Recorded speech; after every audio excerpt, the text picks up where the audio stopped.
Saya nak bagi korang dengar. Saya nak korang dengar dengan teliti. Dengar dengan teliti.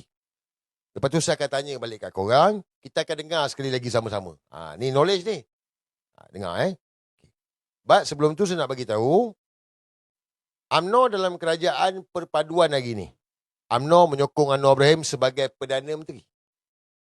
Anwar Ibrahim tak menang pilihan raya. Tak. Kerajaan perpaduan disarankan oleh Yang di-Pertuan Agong waktu itu Sultan Abdullah.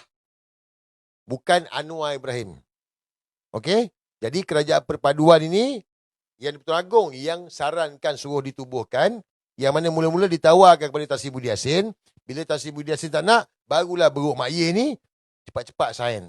Nak jadi Perdana Menteri.